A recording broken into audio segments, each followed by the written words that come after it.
Hi friends, এখন আমি মাংস কষছি। আরে রোববার ছুটির দিন 200 টাকার মাংস কিনেছি। দেখে না কেমন করে কষতে হয়। কষে প্রথম রান্না করছি, কবে রান্না করছি মনে নেই। আর এখন রান্না করছি। 200 টাকার মাংস কিনেছি, এখন রান্না করছি। আর দুটো তুলে রেখেছি, আর ঠান্ডা রেখেছি, এটা খাচ্ছি মাথা ঘুরছি বলে।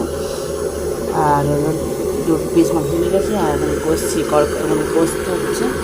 এখন 1 ঘন্টা করে কষবো। কষলে তারপরে ভালো করে সিদ্ধ হবে।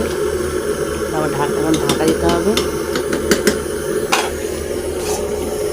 কষার পর এখন ঢাকা দিয়েছি। আমার পান দেওয়া এসছো, এটা পার্সোনাল পান দেওয়া এসছো। আর এটা মালিকের রুম, মানে আমাদের মালিক রুম দিয়েছে এক্সট্রা পার্সোনালভাবে। আজ রোববার ছুটির দিন, তাই জন্য বাড়ি যাইনি। বাড়ি থেকে এখানেই রান্নাবান্না করছে আজকে, বাড়ি যাবো না। সব কেমন আছে তো বলবেন, সব কেমন আছে বললো। ভালো আছে?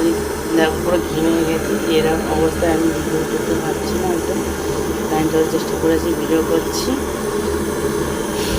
গরমে রান্না করছি খালি গায়ে, এত গরম পড়েছে রোববারে ছুটির দিনে। কালকে আমার ডিউটি আছে। রান্না করে রান্না করে ঘরটা ভালো করে ঝাড়টা দিয়ে বাসন মেজে গরমটা মুছে নিয়ে তারপরে ঠাকুর খেতে দেবো। এই আমার ঠাকুর দেখাচ্ছি, এটা আমার ঠাকুর। এটা সব ঠাকুর আছে। আর হলো কালকে পরশু দিন গেছিলাম গোপাল ঠাকুর আনতে।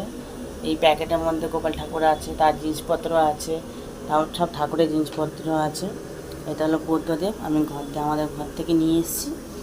এই আমার রাধাকৃষ্ণ মাঝখানে আছে। এটা মালিকের রুম। এটা মালিক আমাকে রুম দিয়েছে এক্সট্রা পার্সোনালভাবে। রোববার দিনে ছুটির দিন এই অবস্থা। 12:30 বাজে, এখন রান্না বান্না হয়নি। রান্না হচ্ছে, ভাত হয়ে গেল, এখন রান্না বান্না করছি।